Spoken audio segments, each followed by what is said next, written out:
এখানে ইলিশ মাছ ভালো করে ধুয়ে নেব। এখানে হলুদ সর্ষে আর কালো সর্ষে, লবণ আর কাঁচা লঙ্কা দিয়ে বেটে নেব। আর এখানে মাছ ধুয়ে নুন হলুদ মাখিয়ে রেখেছি। সর্ষে, দু রকম সর্ষে আমার বাটা হয়ে গেল। এবারে কড়াই দিয়েছি তেল।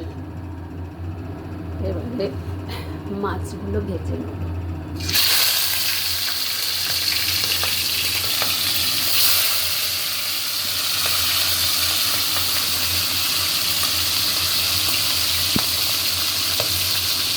মুড়ো দুটো ভেজে তুলে নেব। এটা এমনি শুধু খাবো, তেল দিয়ে মুড়ো দিয়ে ভেজে রেখে দেবো। এতে কটা কাঁচা লঙ্কা দিয়ে দিচ্ছি।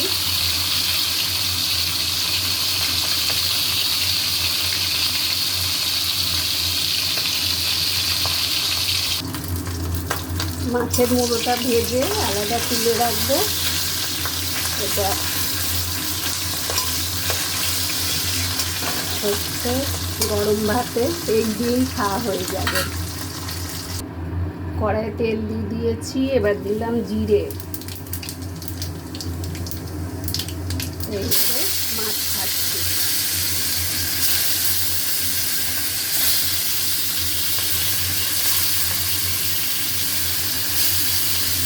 জিরে ফোড়ন দিয়ে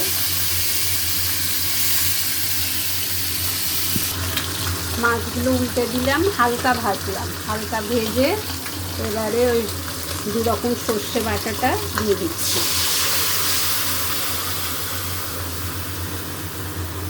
দু রকম সর্ষে বাটাটা দিলাম।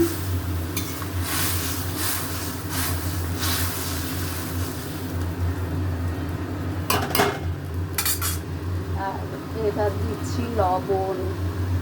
লবণ দিলাম, লবণ আর এবারে হলুদ।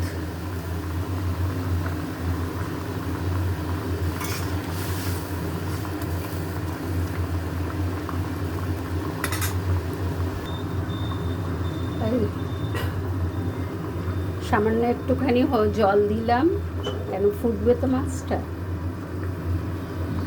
মানে মিডিয়াম ঝোল রাখবো।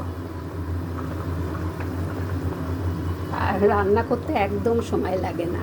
আর এইটা রান্না করে বন্ধুরা দেখবেন, টেস্টও খুব হয়। শুধু জিরে ফোড়ন দিয়ে হালকা একটু ভেজে দু রকম সর্ষে বাটা দিয়েছি কাঁচা লঙ্কা দিয়ে। হয়ে গেল আমার ইলিশ মাছের ঝাল, মানে সর্ষে দিয়ে রাখলাম।